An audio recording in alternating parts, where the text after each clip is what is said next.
Hello and welcome to a brand new episode of Black, White, and Red All Over. I'm Victor Dandridge, the hardest working man in comics. Ryan Seymour, king of Comic Town here in Kansas, Ohio. Yes, the best comic shop in the universe. I can say it because it's true. Or at least at 94 Dilmont. way to just bring it in for the legality specific. of it. I like that. Okay, so this week, big week full of number ones. nothing oh but my number God, ones. that's... Okay, we got some new comics. We also have a new movie dropping this week. Yeah, that's Are you right. excited about this? I am. I'm interested. What I find fascinating Yes. is there's mixed reviews for Eternals. Yes, there are. It's a high concept group of characters. Right?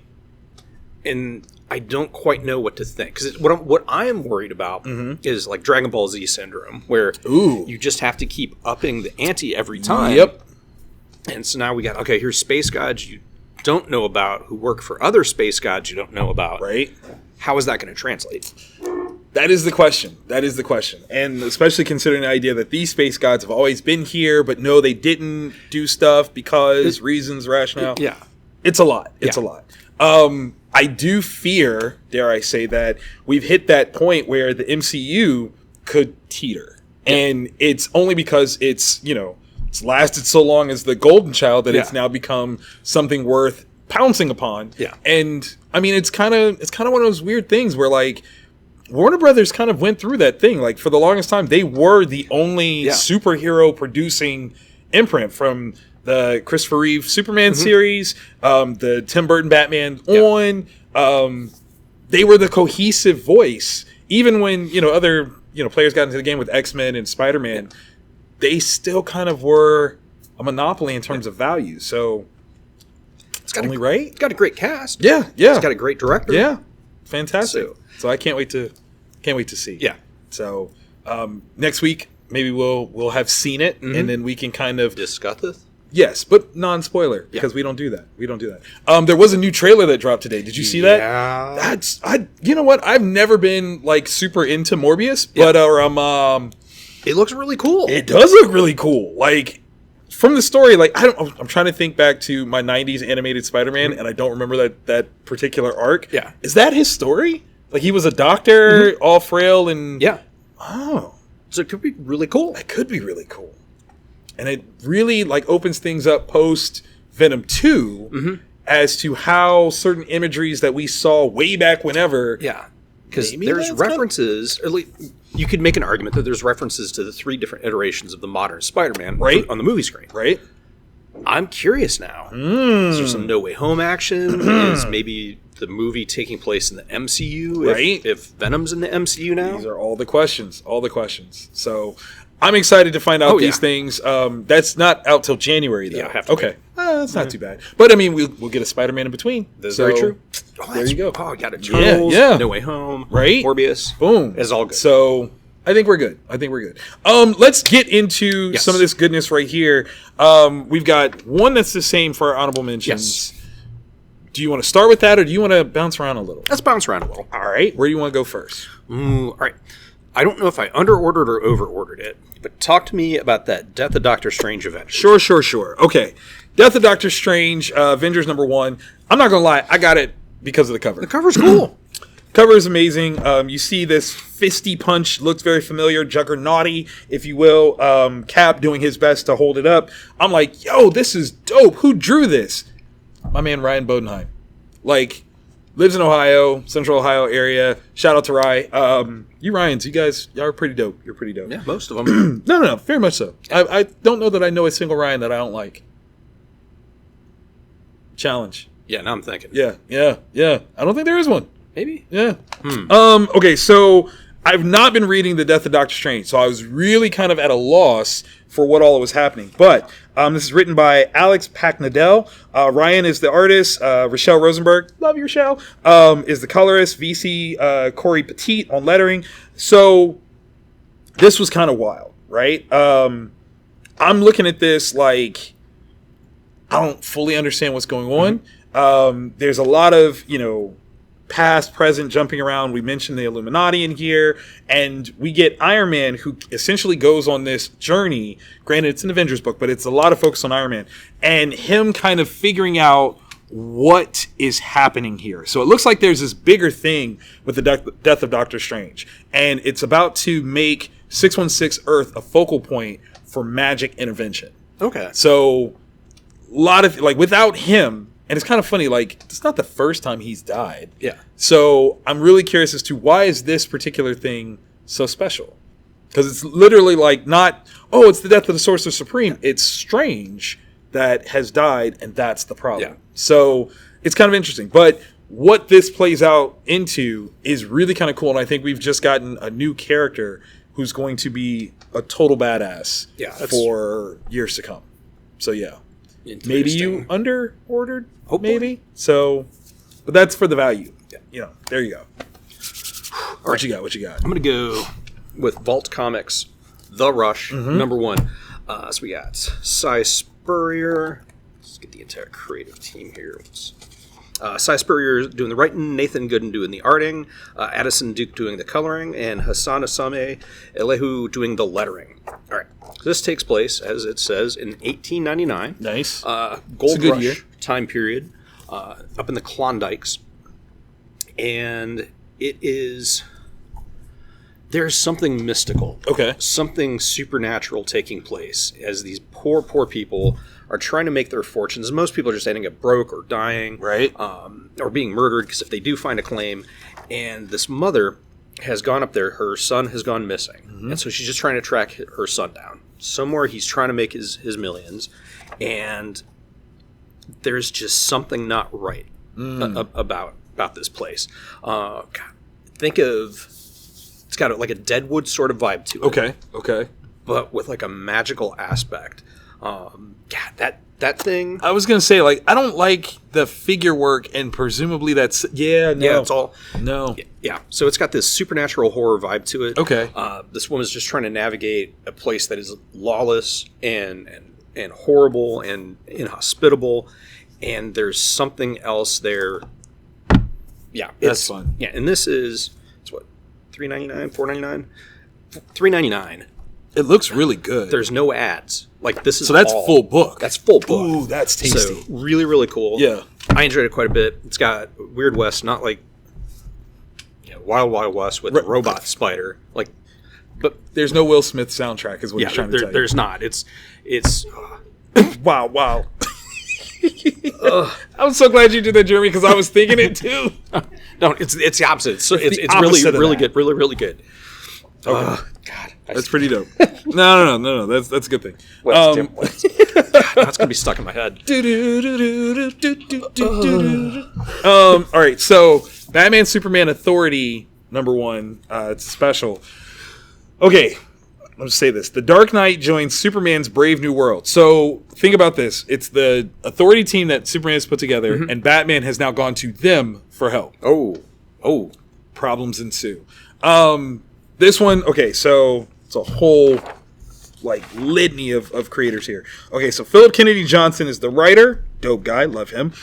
Trevor Harrison, Jonathan Glapion, my guy, Scott Hanna, Rain Burrito, all do Earth Zero art, and then Ben Templesmith does Shadow Earth art. Sorry.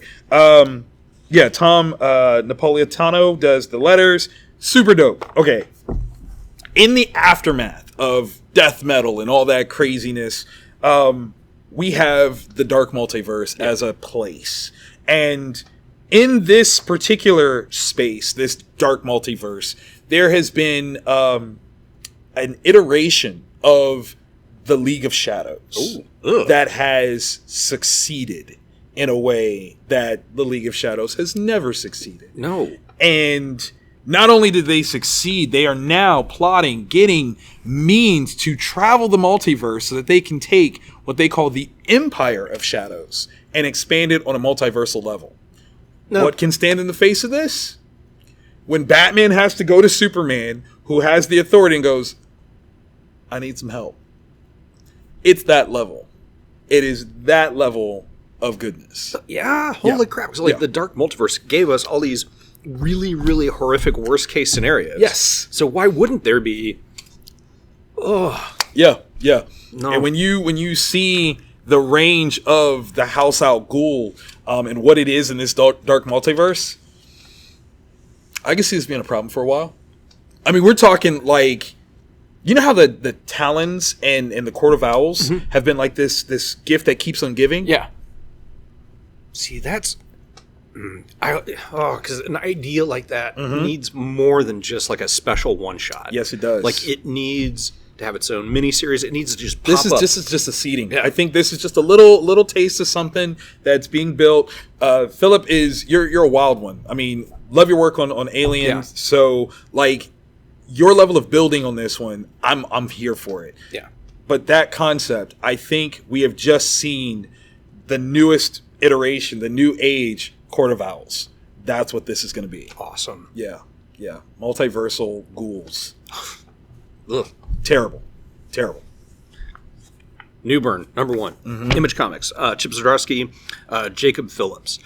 So this is a really awesome book. One of the things I like about it is it feels like something you watch on TV, like a Showtime or a Starz or an HBO series. It's this dude who used to be a cop, and his rationale for why he quit being a cop to do this is amazing. I won't spoil it. But basically, whenever something happens in organized crime, like someone gets killed that it wasn't like a sanctioned hit. Okay. Something gets stolen that wasn't supposed to be stolen. He is called in as a private investigator to go solve that crime. Okay. But on behalf of the organized crime family. Whoa. Okay. Yeah. So in this particular story, there is an outcast member of one of the crime families. Right. Like the guy just couldn't keep his mouth shut. So they're like, dude, you're gotta screw up. Go. You gotta go. Nothing's gonna happen to you. You have to. Right. Nothing's gonna happen. Well, he ends up getting murdered. Wait, what? Somebody call Columbo. Right. Who saw that coming? So this dude is brought in to find out who the killer was. Okay. Not like he's going to give the info to the police, right, of course, but it's like this separate court of law that is it's just awesome. So he's this private investigator. He figures out who it is, figures out the entire crime. That's awesome. It's just incredibly cool. I love it. So yeah, and by virtue of the underworld nature of it, you can have him investigating so many different things. So many. Like, that's wide open. Yeah. So that's dope. Way to go, y'all. I like it. Okay. Oh, my God. This one was a struggle to put this one on the honorable mentions. I'm not going to lie. What's the plural of Jack? Is it Jack-A? Jack-who? Jax's? Jack. I don't know. It's bad. I can tell you that. Definitely bad. Yeah. It's all the bad. The Heathens, new piece from AfterShock. We've got Cullen Bunn, Heath Amodio, and Sammy Cavella. Sorry. Okay. These team-up style titles, right? Where you're taking characters from history. We had the Seven Swords, which was fun. Yeah. Rough Riders, yes, super fun. This one approaches the exact same concept, right? Different historical figures brought together as a team, but let's muddy it, right? Yeah. Let's make it dirty, filthy, nasty, right? These aren't heroes of the past. Yeah, literally the opposite. Yeah, no, these are the most villainous cusses. Are we able to say? Does that spoil anything? I don't think it does. We won't say which ones. Oh. We won't say which ones. Yeah. But these are some of the most villainous cusses to have ever walked the earth. And their handler... Oh, my God. General manager is... Yeah, we thought Amanda Waller was bad. Right. No, this cat's somewhere in the top 3 worst humans of all time. Of all time. And literally, he's middle management. Yeah. That's the thing that I'm just like, oh, my God. Yeah. He's middle management. These guys, their job, they've got this opportunity to win freedom? Yeah. If they collect a certain number of bounties. The bounties, of course. Escaped, lost, evil people. Yeah. Because from throughout eternity. Yeah. When you say the worst of the worst, the worst. Yeah. Yeah. Because the book ending, right? Book ends. Those characters, oh man, I want to say you can't say that. You cannot say that. That's a cheat. These are horrible serial killers. that should not be allowed to exist Ever. but they've come back from the dead, from hell, from wherever, Yeah. and they're back on our living plane doing what they do best. What they do best. What they're good at. Right? They're resurfacing their skills. And in order to catch a killer, sometimes you got to send a killer. Right? Or a couple. A quintet? Quintet? A quintet of them? Yeah. Yeah. Gosh. Because the first one I was 100% sold on. 'Cause Right? As soon as I saw, I was like, yeah. 100%. Yeah. You got to. That's my dude. That's right. You got to go. But this one, I mean, it's kind of amazing. It's kind of amazing. So if you are a history buff, Yes. you will love this book. If you are into supernatural tips and tricks, you will love this book. Colin Bunn is a genius for the way that he can explore common themes or stories that we know, but just find that angle. Yeah. That is so unique and original in his take on it. That end, though, I think it says so much. I have questions. Many questions. Like a whole bunch. Man. So I looked at the information in the back. And I need those stories too. I need those really bad. Yeah. Really bad. Ugh. Yeah. Yeah, all of that. Like, please and thank you. I need those. Oh my gosh. Right? And you could do it. You could go back and do miniseries on that one, miniseries on that one. Yeah. Rotate in different. Matter of fact, give me a one shot for each of those. Oh yeah. I would take that. Just a one shot. So it's not a lot of work. You don't have to do a lot of lifting over multiple issues. Just give me the one shots of each person, and I'm happy. Yeah, I'm happy. Give me That'd that. be a really cool kind of quarterly thing. Right? Come on. It's my gift to you. Now give it back to me in book form so I can read it. Pretty please. That's all I'm asking. Okay. Continuing with our theme of number ones. Yeah. And this one was really, really rough because there were like 5 of these books that I read that easily could have been up in the acrylic. Immediately. The only reason that only 3 are is because the acrylic can only hold 3. Yeah. Okay. Like, let's be honest. Like, it's our fault for having, a limited tier structure for our acrylic choices. Okay. Otherwise, pretty much all of these would have been up there. Oh yeah. Okay. So where do you want to start? Because all 3 are the same. Jiminy where do you want to Christmas. start? It's like picking which of my kids is my favorite that isn't named T. Okay, well, here, let me help with that then. Because this one was supposed to be out last week, let's talk about this one because I've been waiting to talk about this one, if we can. Yes.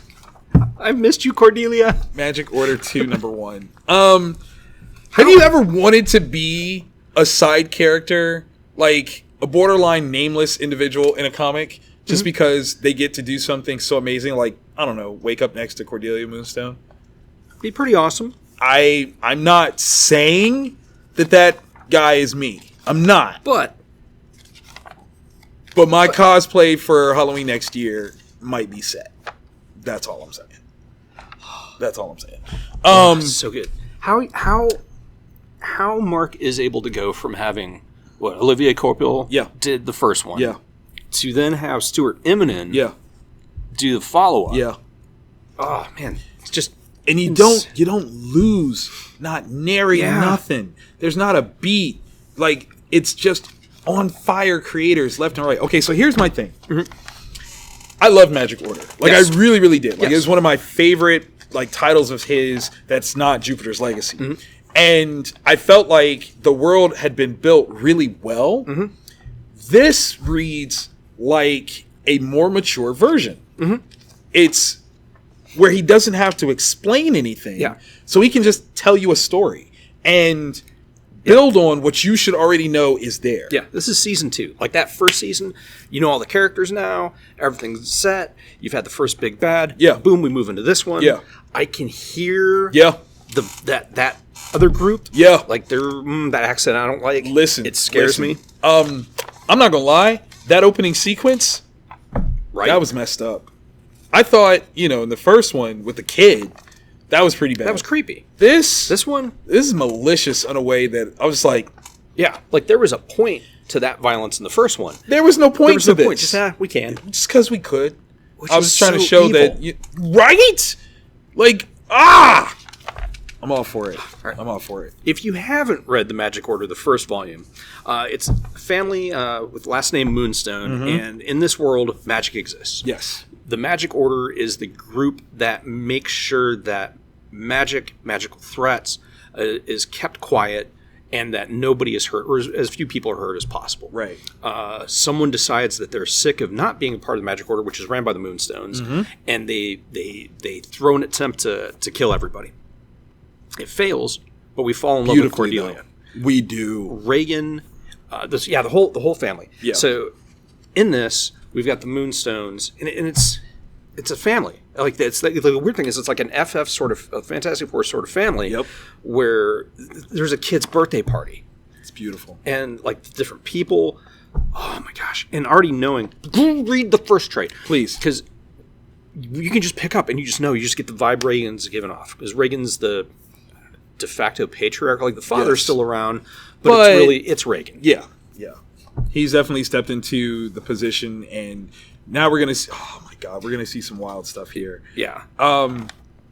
The global use of magic here, and I think that's the thing that I love the most about this, is that it is expanding, right? So like before we had the Moonstones, which was great, and we had another faction within the Magic Order, but now we're really seeing like there's a global range here of these individuals. It's not just like this small, personalized group. They're groupings here, and it's a network. It's a literal network of magic users that keep us safe from everything else. Because why wouldn't there be like a group of have special kind of magic that is developed as they live in like the Appalachian Mountains, or why wouldn't there be some kind of like rich people that have created like and it's that ability to create and play with these new concepts.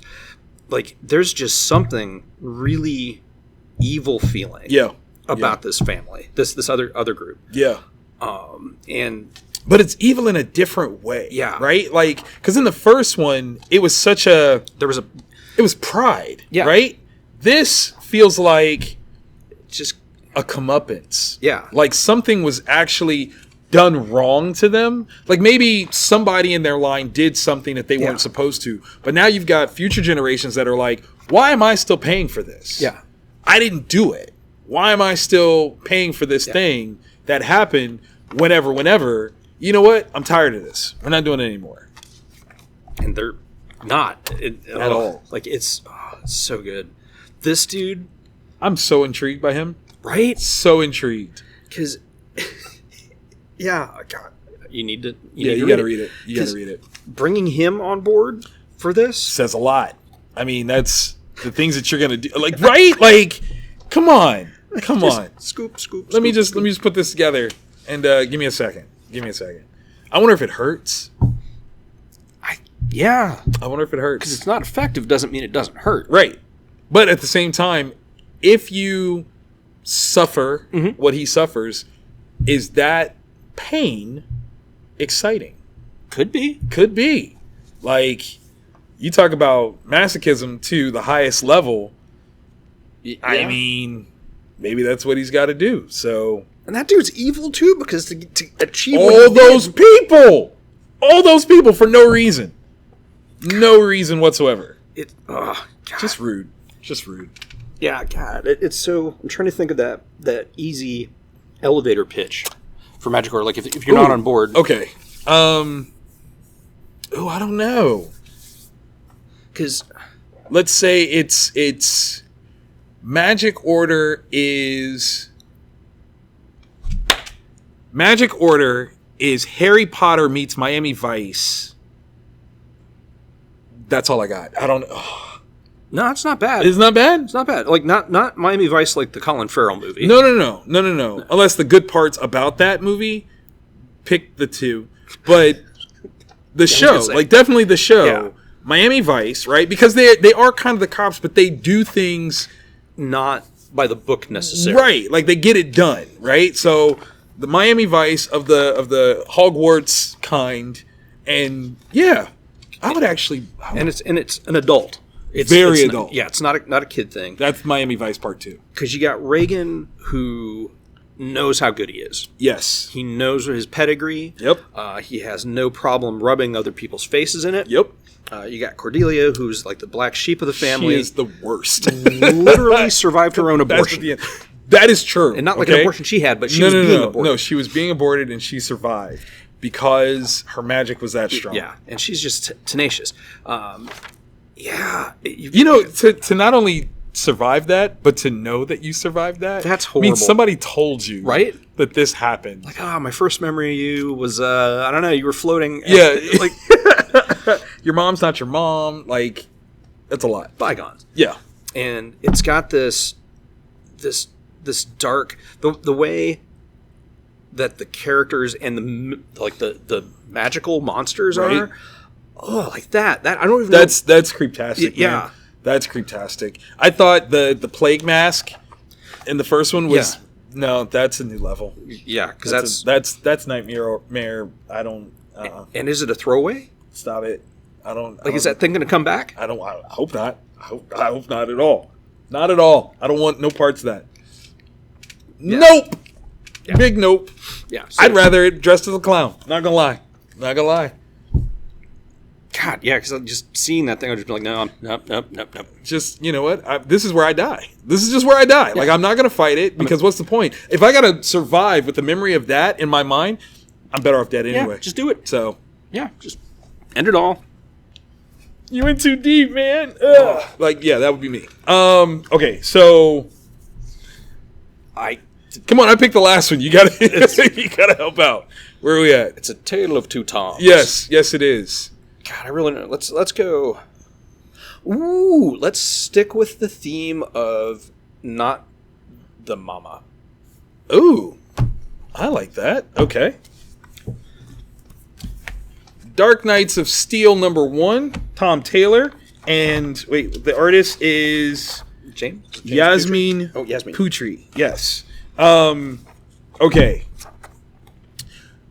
Way back in the Disney, Tom Taylor made a huge name for himself by taking things from the DC universe and flipping them on their ear, and we loved every bit of it. From, was it Injustice series, Deceased. Like, now he's going for his hat trick, his third in a row, where he's like, you know what? Let's just play with everything and just put something out here and see what we think. If you like superheroes, this is you. Sword and sorcery, this is you. It's the DC version of Game of Thrones. Like, it really is. In a medieval fantasy setting. Yes. There's reveals, there's things that have been you can't say that. Right? And it's beautiful. Yasmin's art and color choices, freaking fantastic. Yeah, it's got this I don't know, it's got this really light vibe to it. Yeah.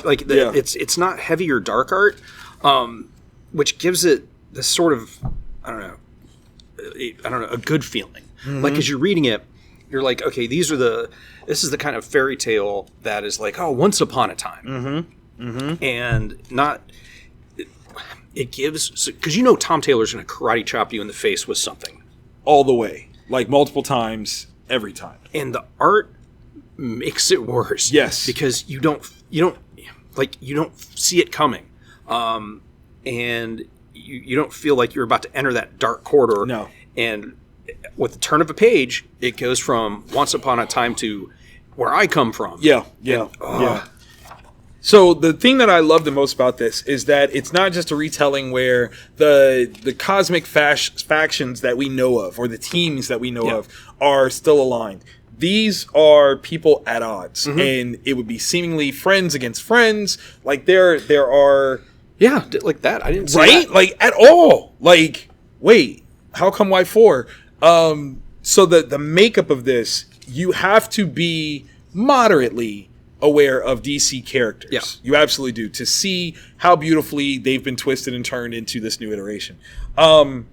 Is there a moment here that truly shocked you? Like, what was the one that got you the most? Oh, that's tough. All right. Actually, the end was the one that got me the most, because okay, I thought that was going to be something else. I can understand. I can definitely understand. And like, yeah. because that was, I'm not gonna lie. What got me was this. Yeah. That I was like, I don't know where we're going with this. Yeah. Like this, it was in that moment where I go, I don't know what this is going to be now, because that's a lot. Like there's a huge heaping sum of possibility with just that happening right there. If you're a fan of the Arrowverse, I implore you to check this out. I think that'll be a fun presentation for how this is all going to go. Yeah. It reminds me just a little bit of the 1602 series that written by Neil Gaiman and art by Andy Kubert that Marvel did a bajillion years ago. Again, taking a historic take, but with characters that and kind of keeping their personalities in check and kind of creating that same thing. This is going to be one of those things that I'm almost guaranteeing. Like, there's going to be an animated movie of this, without question. 100%. Like, it's going to happen, and it's going to be amazing. And just because you think you know the characters, don't think that you know the characters. Please don't. Yeah, Tom and Yasmin give us a different take on. It's beautiful. It's absolutely beautiful. I would pay good money to be one of the Robins. Right? Like, that would sound so cool. Oh, super dope. God, and if this is something like Deceased, where Tom just here's a miniseries, I'm going to pitch another miniseries. I want to see. It's built. Oh man, yeah, because there's so much. What does it all look like? Like, yeah. There's one character that they mention. I wonder if he's actually still a part of the team that he's, and then what does that look like? Yeah, I just want to know. In a world unfettered, where you wouldn't have to hide that. What is it? What is it? What does it look like? I don't know. I want all of it. Give it to me right now, Tom. Like, what do I got to do to be like, just get like this early copies, right? Like, they can be black and whites. You even got to be in color. Just send me the script. I just want to learn.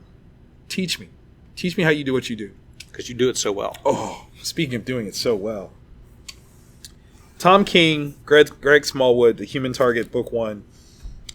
I said before, I thought Mitch Gerads was the perfect complement to Tom King.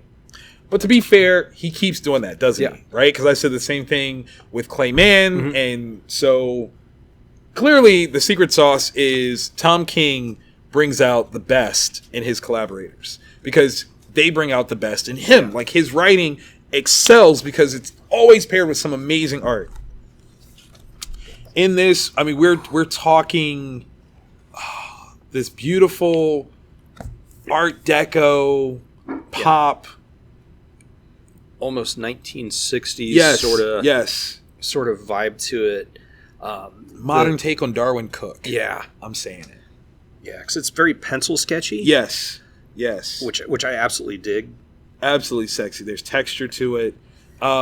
Human Target, not a character. It's another character that I normally would not even give half of a poop. Yep. Like, not even a full poop. Not like even half. Not even half. You're right. And it's 2 pinches and a squeeze. Like, that's it.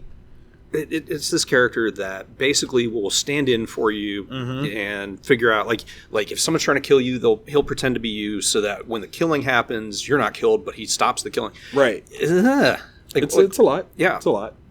And in this, like, that's the basic premise, right? Because that's what he does. But that can't be the story, right? It's not the story. It's that plus a little sprinkling of All-Star Superman. If you know, you know. It's such a wonderful. It's such a cool mystery that we're about to go on. And one of my complaints about M. Night Shyamalan's movies, is that he forces in his more recent ones, he forces the plot twist. Okay. In this, by making it so straightforward, like, this is the problem, I have this to solve. Tom King gives it this vibrance where you're not like, okay, what does this symbolize or anything? Like, no, right. We know what's going. This is what's on the table. Yeah, these are the stakes. It is kind of amazing. I was just talking to a buddy of mine where we were talking about the difference between suspense and surprise. And surprise is kind of an empty gesture, but suspense is something that carries you throughout the whole thing. Like you're there. And I think that's literally what this is built on, is a big heaping pile of suspense. Yeah. Because you know the thing, and now it's, how do we get there? Yeah. How do we get there? Oh. I don't know who. Yeah, because this splash page, Right? like, Says so much. Says so much. but I love how it ties into that initial, like, countdown thing. Yes. Super dope. Yeah, it's so cool. It's a freaking, it's a murder mystery without a death. Yep. That's a good way to pitch this. Yeah. It's really, really good. Oh my gosh, yeah. You just got to pick it up and read it. It's so clean. So. If you guys want to see what a phenomenal illustrator looks like in the business, Greg Smallwood is your man. He's your Huckleberry. He will show you how you marry amazing illustrative talent with incredible storytelling, because those are two separate skills and should be applauded separately because of their majesty and magnitude. And in him, wow, wielded expertly. This was like a week of number ones, and I have to admit, I loved every bit of it. Yeah. This makes like going to the comic shop worthwhile. It's weeks like this where you just get good stuff. Yeah.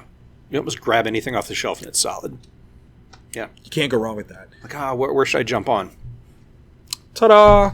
At the comic shop. Like, just jump on anywhere. Like, just grab some stuff and make it happen. And some of these publishers, AfterShock, Yep. Vault, Yep. they're offering, I think Human Target #1 was returnable also. So Really? So publishers are like, give this a shot, guys. So We'll take the risk. We'll take the risk to give you stuff that we think you'll love. They got me. I do love it. Hopefully you guys love it. You like this episode. If so, click the thumbs up, because that helps our algorithm, gets us seen and all that good stuff, right? If you really love it, hit subscribe and the bell. I'll let you know each week when we do this for you. that's right. Because we're here for you every week, reading good stuff. Yep. All the good stuff. Only good stuff? Usually, yeah. Because Pretty it's much. comics. Like, why bother reading stuff you don't like and complaining? Biggity bam. Don't hate read. Love read. Yeah.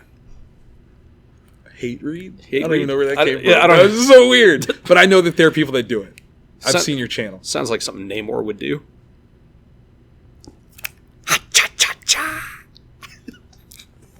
Till next week.